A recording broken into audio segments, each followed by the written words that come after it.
this particular case. So, all right, well, we'll go ahead and get started here. It seems like we're reaching critical mass. So my name is Jessa Frost. I'm the program director at a place called North House Folk School in Grand Marais, Minnesota.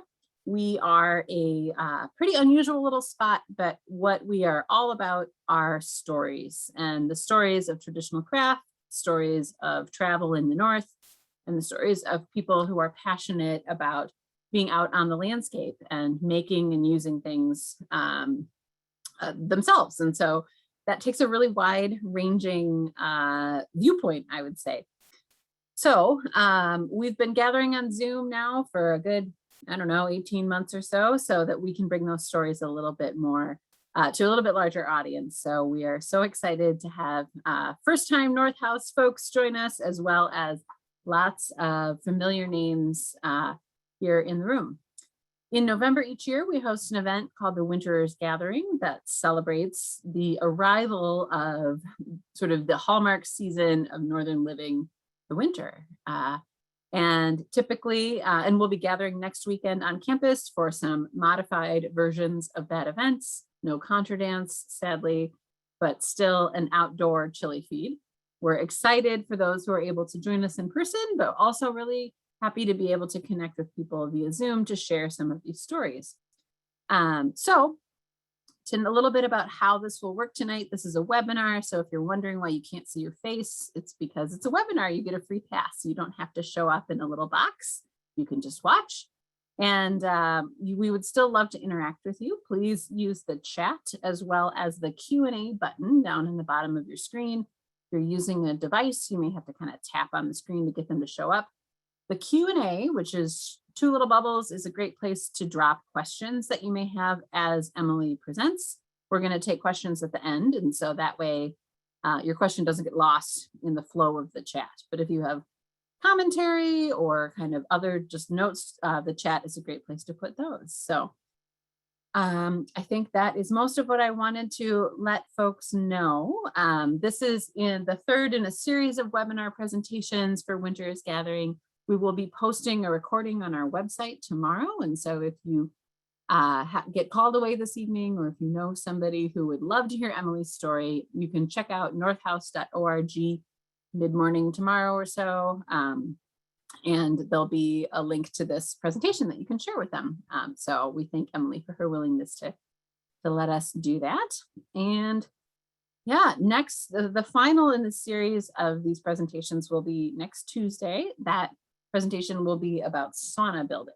But for tonight, I'm really pleased to be joined by Emily Ford.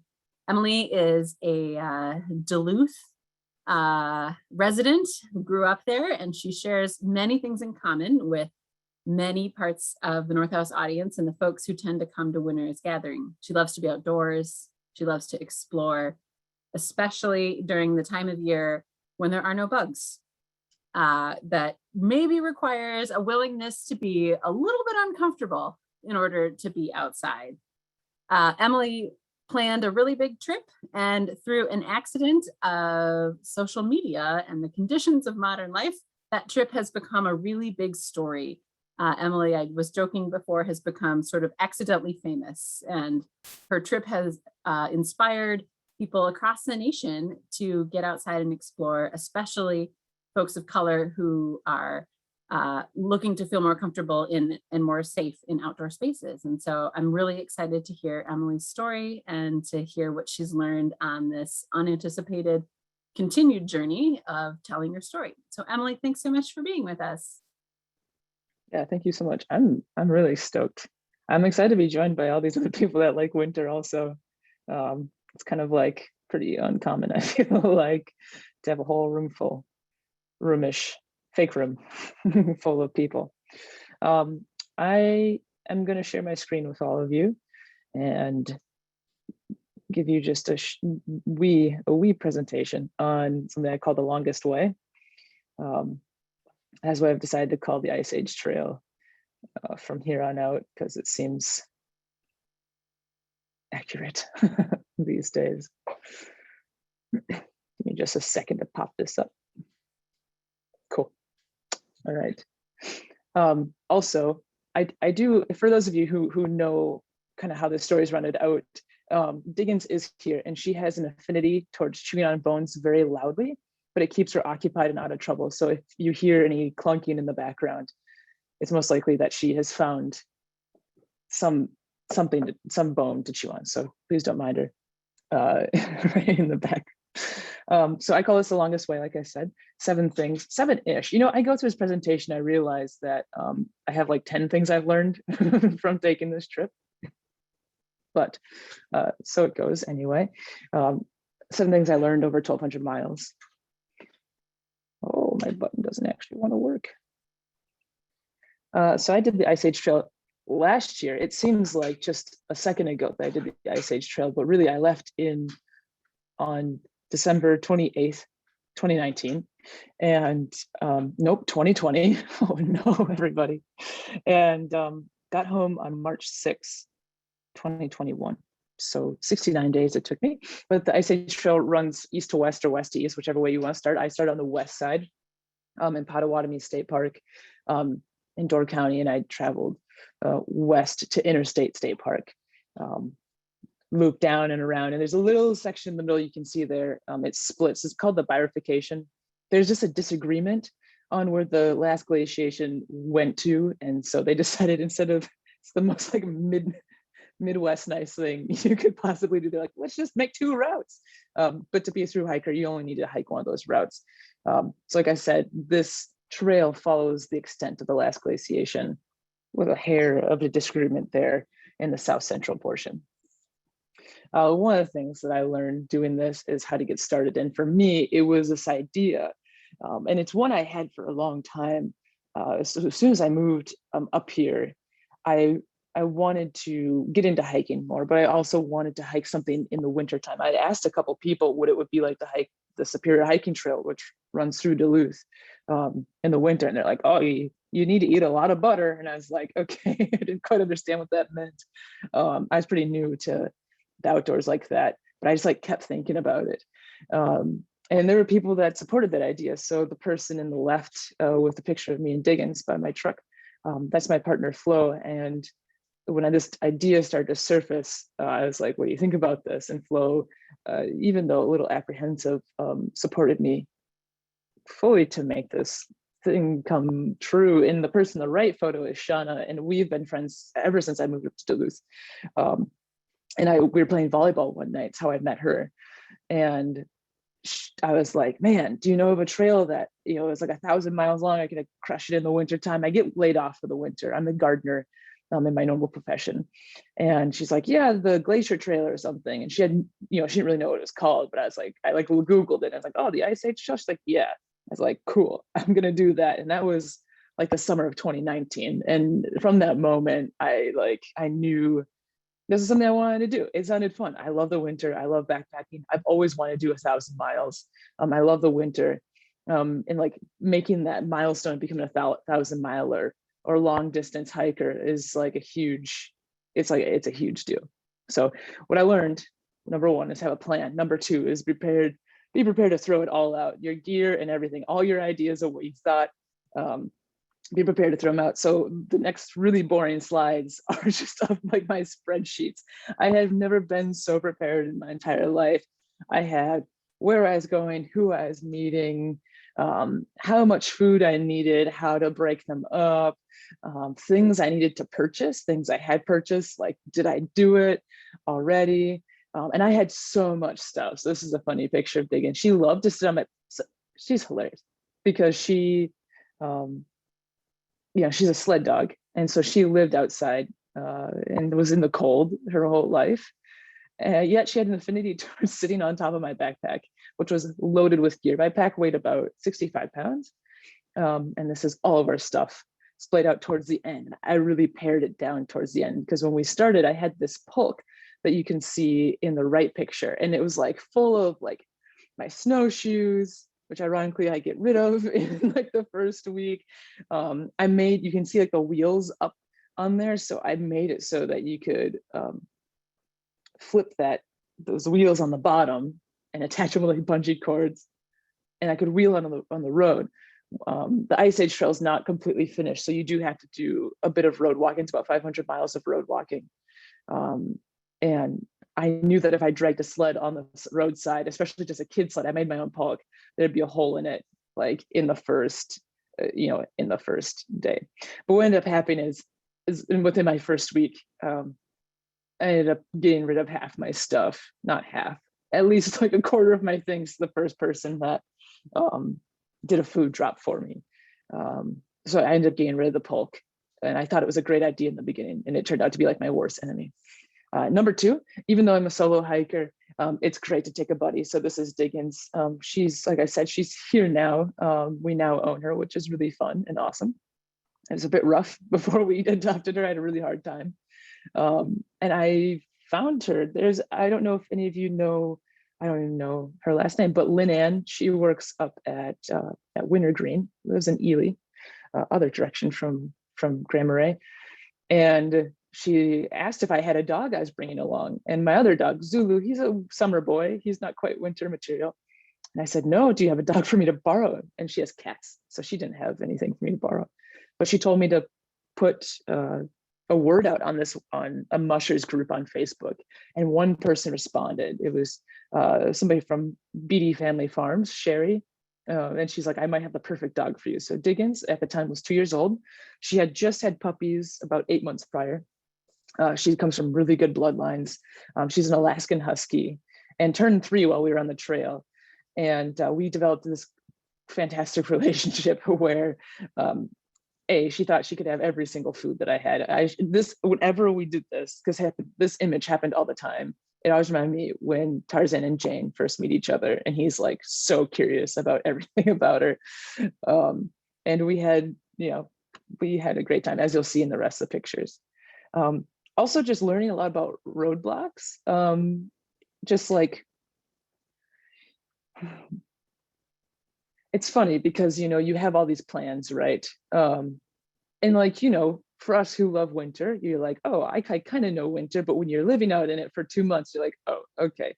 So I would hit these parts on the trail that were just closed. And this part of the trail actually has been closed for like years. And it came to a point of like, do I add on these extra 3 miles, or do I just break the law and go through this tunnel that may collapse upon me? Other roadblocks was that it was cold. It's very cold, and I like the cold, but this was the warmer part of a very cold day, and that was the negative 23 was the temperature outside. The wind chill was between negative 40 and negative 50 for a good couple of weeks. It was something to behold. So this is what I looked like for a lot of the time. I just bundled up and like had all my gear that I possibly could. We would wake up and inside the tent, it would pretty much be snowing on us inside the tent because our moisture from Diggins' body heat and my breath and her breath, it would just condensate on the roof of this tent. This tent is by Sierra Designs, but I borrowed it from somebody's from 1989. So it's like an old, heavy kind of chunker of a tent, but like, but you have old gear that works really well. So you just kind of use it. But we wake up and be snowing on us and shake everything off and kind of just like go through it. And one of my biggest roadblocks came on the first week, actually. My quad was pulling on my patellar tendon too much, and it made my kneecap not track, and my knee hurt, my leg hurt, like my whole leg hurt so bad. Like I've never been in so much pain in my life. And I like got to this point where we were walking down this like backcountry road, and I'm like hobbling along, and I just got so frustrated, and I just sat down on the side of the road. I had my sled at the time. This is the first week. I leaned against my backpack, put my legs up on the sled, and Diggins crawled in between my knees and like curled up, kind of like how she is in this picture. And I just put my hood up and I just stuck my thumb out. I was only a few miles from my campsite, and this awesome family came and picked me up, and so many people drove by me. It's so hard to hitchhike in Wisconsin. It's hard to hitchhike in the Midwest. I don't know if you've ever tried in 2020 in the middle of a pandemic. I don't know if you've ever tried to hitchhike in the middle of a pandemic, but it's pretty tough. But this awesome family came and picked me up, so I will forever be in their debt. Another thing I learned is to lean on people.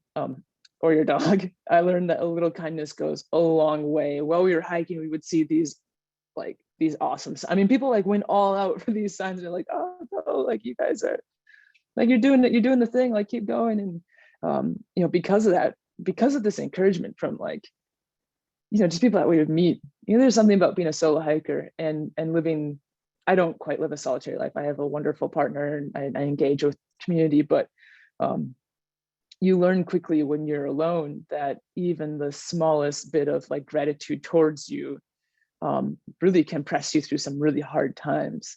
And we got to see, you know, amazing spaces because of that. I mean, like, this is where I lived for a day, you know, and I like would never trade that. You know, I was at the top of a hemlock forest and we had just, you know, within a mile, this would be 1,000 miles within this picture. And I can't even imagine, you know, not being able to share that with people. And at this place, there's this little CCC cabin on the trail, no heat or anything. And I sent out a message and I was like, will anybody be willing to shuttle me to and from this cabin? Because we had, you know, it was only 12 miles we had done that day. But I really wanted to stay here. And this person was super awesome. And she's like, yeah, I'll shuttle you. So I dropped my stuff off here. And Diggins and I actually ran the rest of our miles for the day to like pick up a few miles. But like, we couldn't have done it without the kindness of people. And again, just like people, but also just having a companion along the way. You know, Diggins and I became best of friends, and we had, you know, just met each other a couple months prior. So use the people around you, even if it's just a couple people or just a dog. So the other thing that we learned is that it may be difficult, but it's not impossible. And I learned this from a fourth grader. So like I said, a lot of people made these signs are like, oh, you're awesome. And a lot of teachers actually got their classes involved, and that was super cool. And I came across this sign where like, they're like, you're unstoppable. We believe in you. Like, if you believe in yourself, anything is possible. And like, oh man, I feel so like great. And like this other kid writes in the corner, push yourself to hike because no one else is gonna do it for you. And I'm like, okay, I guess you're right. Like, I don't know, like this, I was like at this point where I just looked at it and I'm like, okay, I guess this is where we're at in our life, you know. And you know, and this is kind of true. When you're an adult, no one's going to pick you up anymore. And when you're a thru hiker, a solo thru hiker, I often imagine when I was like in a tough spot, you know, I don't know if you've seen the Hunger Games, but like where they come down with a grapple in the Hunger Games and they, you know, take the contestants out. I'm like, you know, it's not real life, so we gotta keep going. And so we did. And even when the snow was really deep and we had a post hole for, you know, miles and miles, and it would like only go half an hour, a mile, you know, half a mile an hour. We just learned that it was worth it because there's these quiet spaces that you can only see if it's A, the middle of winter, and B, you're on foot or on ski even, but skis are a wee bit faster. So I think on foot, when you have to, you know, when the snow makes you slow down, I think it changes things. So number 5, keep leaning into community and build up community. It only takes 2. So Diggins and I became a pack, of course, but again, like we got to see all these awesome signs and met some amazing people. This woman runs dogs herself. So she just like, when we met on the trail, she like just came up with raw meat. Like she knew that like raw meat was the way to go. And that's what she's giving Diggins at that point. And like Diggins wouldn't have even listened to me if I asked.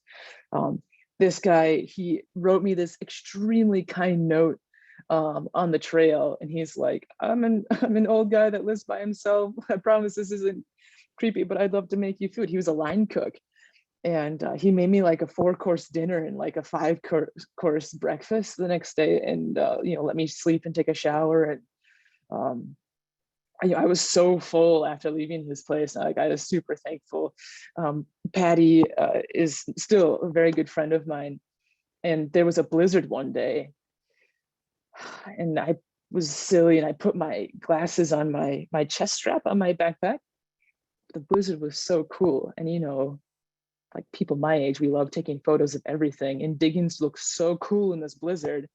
So I undid my chest strap to grab my phone out of my pocket. And like, I'm like, oh, Diggins, you're so cool. Put my phone back in and zipped up and put my chest strap back on and kept walking. I sat down to take a break and realized my glasses weren't anywhere. And it's again, it's the middle of the blizzard and ditch plows were going and the road plows were going. And I had met Patty a couple of days prior. And I messaged her, I'm like, can you even just see if you can find my glasses on the road? And a couple hours later, she like found me and it found my glasses. You can see in the picture that my glasses aren't like super bright colored. They match the ground actually quite well. So that was perfect. And then I met people that like had no idea what I was doing. I met this guy at a trailhead and he's like, why is your pack so big? And I told him what I was doing and he just was like flabbergasted. And it was super awesome. This family here, they lived on a sheep. They were a woolen mill, so they had a bunch of sheep. So one of my first nights, I slept out with their sheep, Diggins and I did, just right outside their paddock. And these folks I called before I left. So if you go back to my first slide with all of my like information of how I'm doing things, where there wasn't a place to sleep, because on this trail there's not always campsites. This is not exactly a through hiker's paradise, this trail, especially in the winter, because like parks, RV parks are closed. They don't let hikers stay there, and so you kind of have to just find people. So I called them. I'm like, hey, I'm doing a through hike. Can I can I sleep at your place? And they're like, yeah. But they had no idea who I was, and they just said yes, and I can't believe it. Then I met Tara, and she actually came back out and hiked with me again, and hiked like, I don't know, like 18 miles with me the next day, like a couple of days down the road. And I'm forever thankful for that because it was a road walking day. So you met everybody that I met, I guess. Number 6 that I learned is you have to rest. This is a small confession of an amateur through hiker. Is when I was making my plan, I gave myself one rest day, 1 day, 1 day of 1,200 miles. I gave myself 1 day that I wasn't going to do anything. And I ended up taking 3 0 days. And probably should have been more. I thought like I was just going to hike this thing and I was just going to, come home and whatever. I don't know what I was thinking. It didn't happen. There's this awesome family that let us stay at their place, and I stayed on this pull-out couch for one of my 0 days. What actually ended up happening at this point, though, is my knee still hurt pretty bad at this point. And Diggins has this idea that anything that is dead and in a ditch is worth eating. And she pulled me really hard to one side, and I slipped on some ice. And I was just like at that breaking point. I took my trekking poles, and this is like on the back road, and I just start screaming at the sky because I'm like, I can't do this anymore. Like I'm an adult, I'm a grown woman throwing a tantrum in the middle of the Wisconsin back roads. And I'm like, Diggins, we need a break. And I found these people, and they're super kind and let us stay. And they, it was like super safe and super friendly. It was heated by wood, and it was everything we could ask for. So, and then people kept leaving us food and water and Diggins food, and it was fantastic, no matter how cold it was. So we were able to keep trekking on because of that. This one's not in like numbered, but it should be numbered. I had to learn real quick because this is one of those things that you find out when you're alone for a long time, is that you're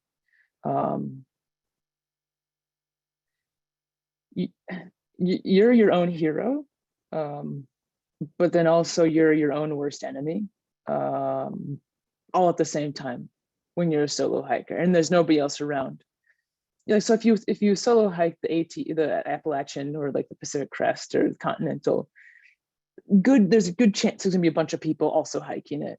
But there was nobody else on the trail, or there wasn't really anybody else experiencing what I was experiencing. And when I got to the end of the trip, I had to say goodbye to Diggins because she wasn't mine at that point. And I thought I was ready, and I was not ready at all.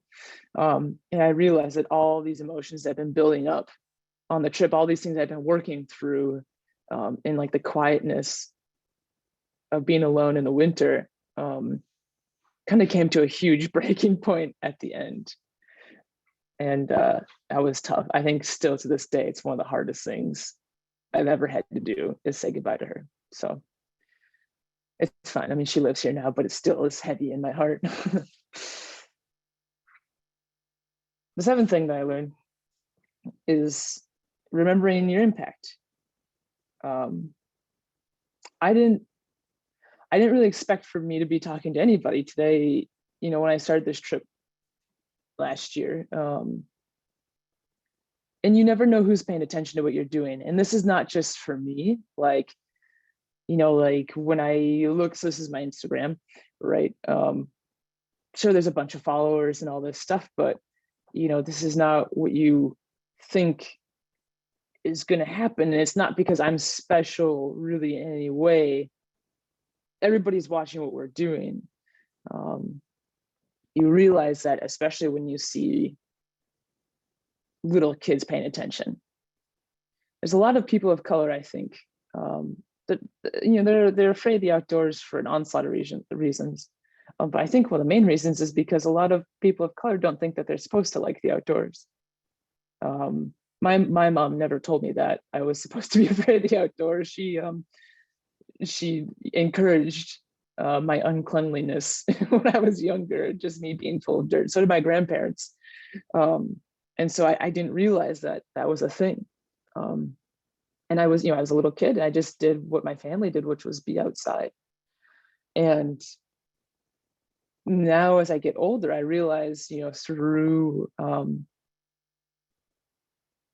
the way that people market, the way that companies market, the way that, you know, what people see other people doing, it's not always people of color outdoors. And now I'm beginning to understand there's a little bit more fear behind it. And, you know, we don't know, especially Black people don't exactly always have the fondest history of the outdoors, especially at nighttime, especially, yeah, just at nighttime. And there's like the whole thing of like, you know, Black people not liking to be cold. And so sure, you're like, oh, you're breaking all these stereotypes. And it's one of those things that it doesn't even have to, you just have to, it's helpful if you see somebody that looks like you doing something that maybe you would want to do, you know. And I'm not saying everybody's going to love the outdoors. You just never know if you're going to like it if you don't try it. So I always, you know, I always hope that like these little kids are seeing like, oh, cool. Like that's a totally, I don't exactly want people to be like awestruck. I want people to be like, oh, that's a totally normal thing. That people just spend time outside in the winter, no matter what you look like or who you are. And it doesn't matter who you are or what you look like, you know, you can do a thru hike, you can hang out outside, you can be a gardener, you can, you know, be a, you know, professional kayaker, a whitewater rafter, or, you know, mountain biker, a climber, just because it's a thing you want to do. As I started this hike because I like hiking and I like winter. And so I put those two things together, plus a dog, which is another thing I really like. And that's kind of just what I did. So I'm hoping that when these like little kids see that when you just want to do something that you like to do, it can be something that's really cool because you can have passion behind it. And you realize that you do it because you're worth it. You know, this was like a treat to myself. I know I deserve to be in the silence and solitude that winter brings. And so does everybody else. I mean, especially if you like it. And people can tell, people know, people notice. They're like, oh, that really is meaningful to you. And there's this quote. It's by Gandhi, and it's funny because I've always really liked a good chunk of this quotation.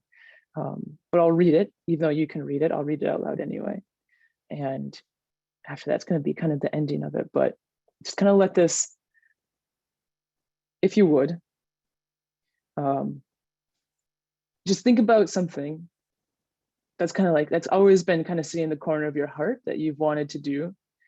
That maybe you're too afraid to, or you don't even know how to start. Or someone's told you that you can't do it. and just listen as I read this. That'd be awesome. This is from Mahatma Gandhi. He says, whatever you do in life will be insignificant. But it's very important that you do it because you can't know. You can't ever really know the meaning of your life. And you don't need to. Every life has a meaning, whether it lasts 100 years or 100 seconds. Every life and every death changes the world in its own way. You can't know. So don't take it for granted, but don't take it too seriously. Don't postpone what you want. Don't leave anything misunderstood. Make sure the people you care about know. Make sure they know how you really feel, because just like that, it could end. So I just think about that as we travel through. So yes, I'm the first woman, the first Black woman, the first LGBTQIA+ person to do the Ice Age Trail through hike in the winter. But all I really did was a glorified walk across Wisconsin in the longest possible manner. So I think that, I don't know, if you want to do something, anything is possible. But that's a bit about my trip. I'm going to stop sharing my screen now, and I'll bring it back to the front. I think Jess is still around, and it'd be awesome to hear questions that people have. I am. Yeah, we would love to take some questions. You can drop them right into the Q&A or the chat. A couple of questions coming in. Emily, can you talk a little bit more about Diggins and how she got the nod to hang out with you, and if there's a reason that she wasn't running with the team anymore? Yeah, for sure. Yeah, actually, let's see if I can. Guest appearance. Yeah, let's see if I can find her. Diggs.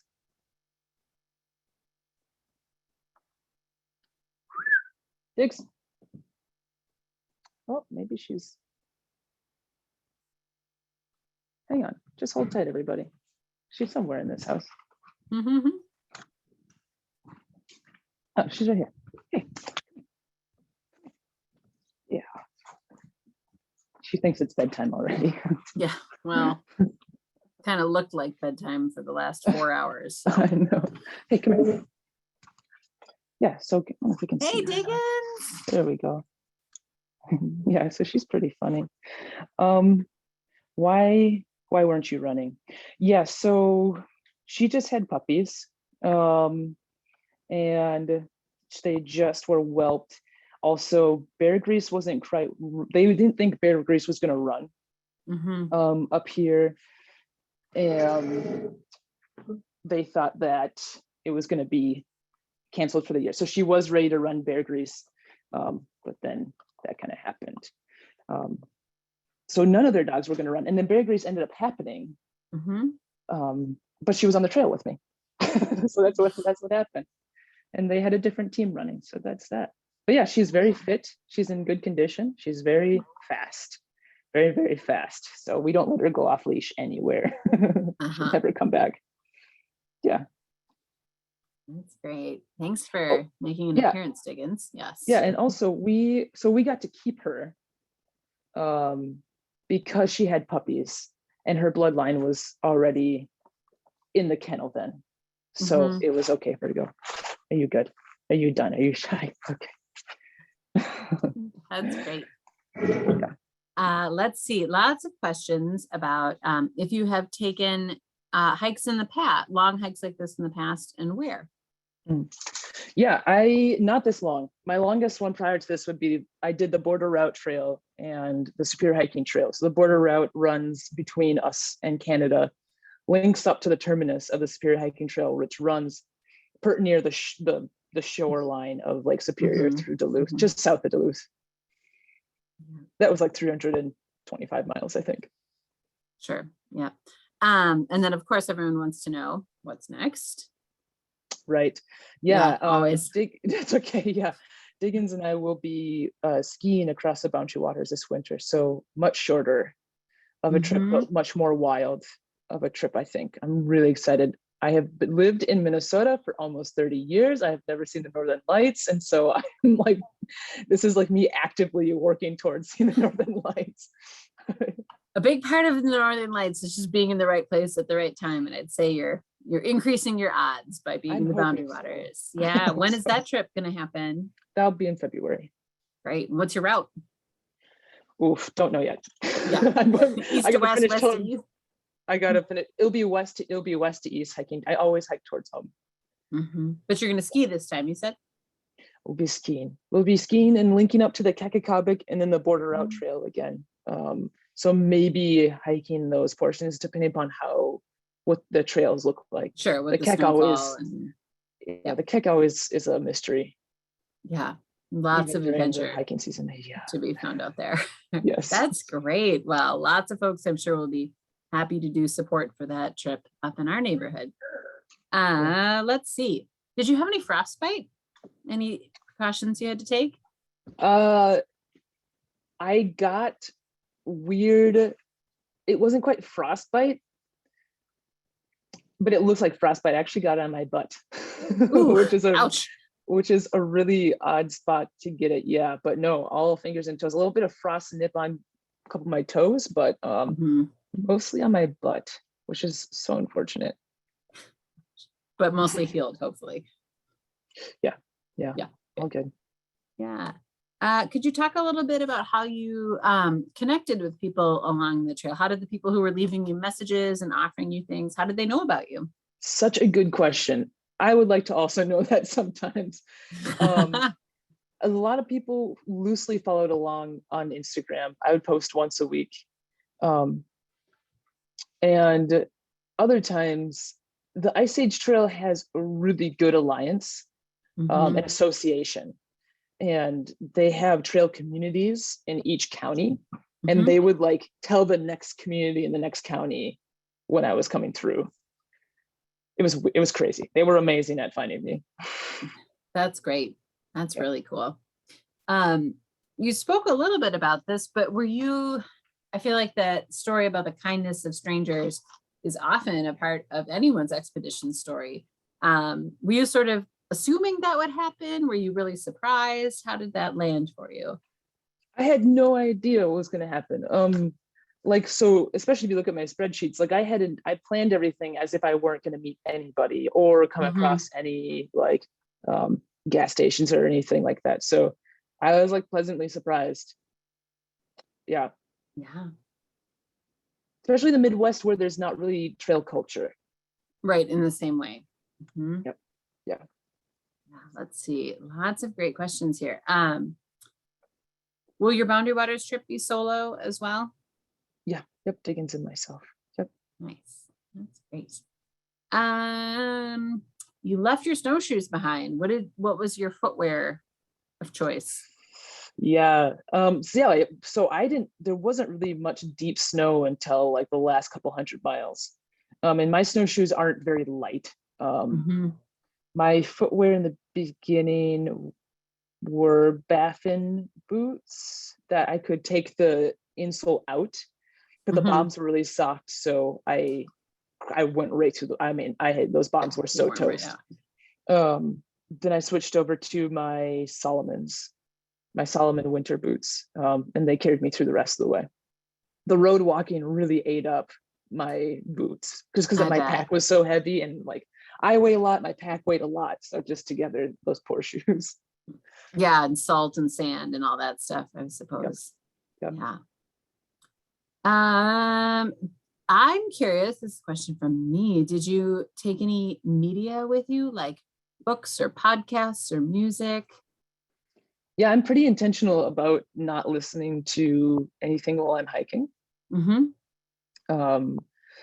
Except for the occasional like dance party at lunch. So sometimes like there'd be like, I don't know, like when you're out alone, like the weirdest songs come in your head, right? So I played them at lunchtime. A lot of Britney Spears happened, which is really not in my repertoire at all, but apparently it was there. A lot of Britney Spears and Florence and the Machine. They were in there. Earworms are earworms. I know. And then yes, I brought books along. One of the books that I really, really became attached to is called The Wolf's Trail. It's like the creation story as told by wolves, and it's really good. Great. Okay, the questions keep coming. First thing you ate when you got home? Oh, a salad. I ate so much lettuce when I got home. I like missed leafy greens so much, like so much so that it like turned my whole GI tract upside. I ate so many greens when I got back, it just turned everything upside down. I didn't even care. I just wanted something that wasn't a Cliff Bar or wasn't a burger or wasn't whatever. Like yeah. Yep. Yeah. Let's see. Oh, so many good questions. Let's see. Can we talk a little bit about breaking trail in the film and working with Jesse? Yes. A note saying congrats that the film has been chosen for the Banff Film Festival, which is a big deal. Yeah, it was super awesome. So I met up with Jesse at mile 500. Well, I didn't meet up with him. He messaged me on Instagram and asked if I would be okay with this. And I had to sleep on it because I was like, I don't really want anybody poking their nose in my business here. It was really good though. He was super kind. He would meet me on the trail. This is Jesse Ressler, who's a film director, right? Who approached you to make a documentary about your trip. Yes. Yep. And so he would meet up with me. I think we met up like maybe 4 or 5 times, and he would kind of shoot different parts, and he met up with me at the end. And then he finished making it. Him and his crew, there's about 4 or 5 people that worked on the film total, made the film Breaking Trail. It's about half an hour long, and it was debuted on last Sunday, in Banff, Canada at the Banff Mountain Film Festival. And it will be traveling on the world tour with the film festival. So might be coming to a city near you, and it's really awesome. That's great. Yes, we, to answer the question from Neil, we will be showing it at the Arctic Film Festival at North House on the 20th and 21st of November. So next weekend. The film festival this year will be ticketed. They're free tickets, but we're going to limit capacity in order to manage crowd size. You can check out our website, northhouse.org, for more information about when that screening will happen and how to get tickets. So it's a little bit about the film. It's great. It's really fun to watch.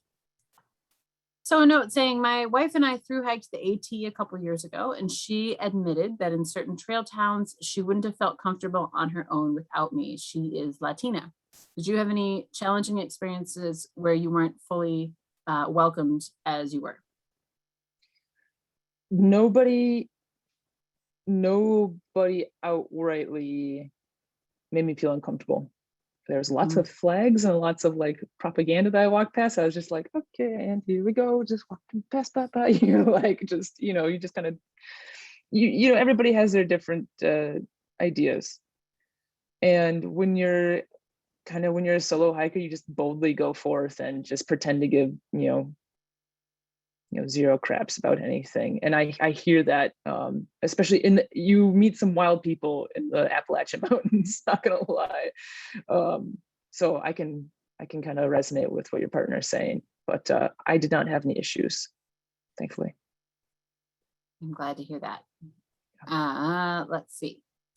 Martha Williams, friend of ours moving up the trail, says, you said your first rule was to make a plan, but then said, don't be afraid to throw away the plan. What were the major things you gave up on? I heard you say you took more breaks and met more people. What about your food plan? Right. Food was actually excellent. My food was like the best thing that I had done. So I was so worried about it not going well. But also people left me food on the trail. So I ended up getting rid of some of the stuff that I had brought along because people were leaving me some really good stuff. But I learned quickly that I was trying to stick to my mileage is what I was really trying to stick to. And I realized quickly, like, it's okay to not make your mileage for the day. Somebody left me a note saying smiles, not miles. And I hated that cliche so much, but it really has stuck in my head. And whoever left me that, they're super right. Even though I hate how that sounds, but they're right. That's funny. Yeah. Let's see. Anything you were afraid of on the trail? I think the scariest night, ironically, was in the most public space. We hiked a few more miles than I had planned and ended up sleeping near a public bathroom in a parking lot. Mm. And people like, sorry, that's my partner. People like would kind of drive in the parking lot and shine their headlights and could see my tent. And so I was just a little nervous. Sometimes you just pitch a tent where you can, and you just sleep as much as you can, then get up and go the next day. I felt way safer in the middle of the woods, like hearing wolves and coyotes than I did like in the city. Yeah, that makes a lot of sense. Yeah. How'd you heal up your knee injury so quickly? Right. The first person that was doing a food drop for me, she brought me extra meds to kind of help with the pain. But when I took that was one of my other 0 days I took, was after that, my really tough day. And I called a buddy of mine, I FaceTimed her, and I'm like, she's an ultra athlete. And I was like, have you ever had injuries like this? Like, what do you do? And she's like, sometimes you just got to keep going and push through it. And I was like, sounds like a plan to me. She's like, get some KT tape and maybe get a knee brace and just keep walking. It might just heal itself. And I was like, cool. Like, that's the answer I wanted to hear. So that's what I did, is I would, pain meds, unfortunately, but fortunately. And then at night I would just make ice packs out of snow and just ice it. Yeah, plenty of snow. And kind of keep it elevated. I kept it taped and I kept it in a brace, and got better insoles for my shoes. So I do everything I could. That's amazing that it just kind of went right along and didn't slow you down too much. Any interesting wildlife sightings? I tell you, again, I have lived in Minnesota for so long. What did we see?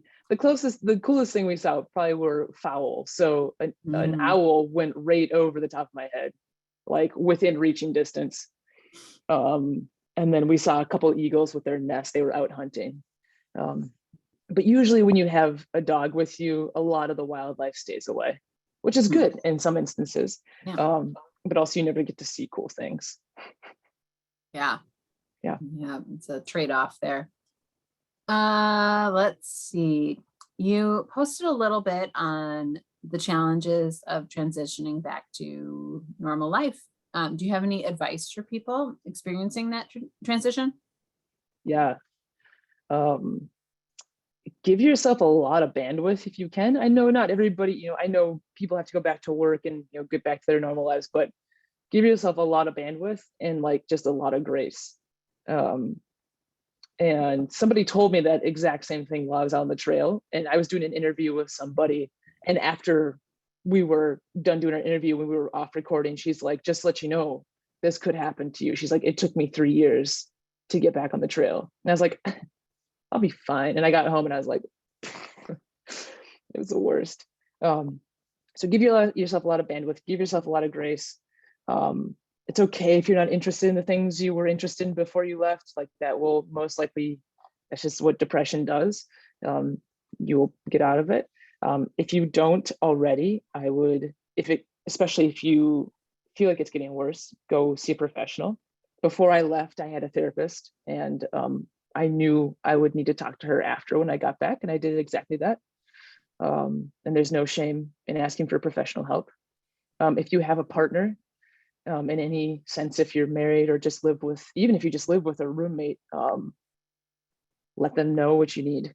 Even if you don't know, just be like, I'm not, whatever's happening in your brain, just be as transparent as you can. Because it's also tough on them. Yeah. Lots of adjustments to make for everybody. Yep. Yeah. Well, I think this might actually be a pretty good question to end on. Were there days you wanted to quit? I think you spoke a little bit about that. And how did you pull through? I don't ever remember wanting to quit. Especially after like the first 100 miles, in my mind, I was like, cool. After the first 200 miles, like, you only have 1,000 miles left. And after the first 300 miles, you're like, 900 miles, I did 300, whatever, and on days that were really hard and like I was post holing, I would literally tell Diggins, I'd be like, do not let me stop hiking. Like if you have to drag my body through the forest, don't let me stop. And this is a little insight to her name. She was named after Jessie Diggins, which yes. And if some of you don't know who she is an Olympic athlete, Olympic, a wicked cross-country skier from Afton, Minnesota. She's a monster. And I remember so clearly when I saw Jessie Diggins win in her relay race at Pyeongchang, and just like hearing the announcer just get hyped. This is kind of a tangent, but we're going to do it anyway. For that Olympics, Jessie Diggins had placed 5th and 6th in a lot of things. And in this relay race, she's the anchor, so she's the last person to go. And you see her rounding the corner, and there's 2 other people, right, in this race that she's against, and she's in 3rd. And, she's at the rear, and she decides to take the outside. And you can see in this moment when Jessie just decides to let all the octane out, and she goes to the outside, then goes to the inside, and just I don't know, she turns into a monster and takes first. And it is one of the most, still to this day, one of the most remarkable endings of a race I've ever seen. I was in track and field for high school, junior high school, and college. So I've seen close races, but nothing like that ever in my life. And the announcer for that, he's just going berserk. And anytime I would get into that mindset of this sucks and this is hard, all I could hear was just the announcer be like, "Here comes Diggins, here comes Diggins." And she's just going crazy, just going nuts. I'm like, if she can do that, we can push to empower through anything. And it just so happens that now my dog is named after her, which she knows about, which is pretty funny. It's not this awkward thing, but it's super helpful. So I didn't really want to quit, but there were a lot of hard days. Yeah. Well, Emily, thanks so much for sharing your story with us and for being a source of inspiration for so many people to get outside and explore and enjoy winter. So we really appreciate it. And best of luck at Midwest Mountaineering next weekend. And I'm sorry we won't have you on campus, but hopefully we'll rectify that situation before too long. Yes. Yes. All right. Thanks, everybody. Good night. And for those of you who are able to attend Winter's Gathering next week, by all means, please try to check out the film Breaking Trail. And for those of you who won't be on campus, I hope you find it at a place nearby that you can watch. Thanks again, everyone. Good night.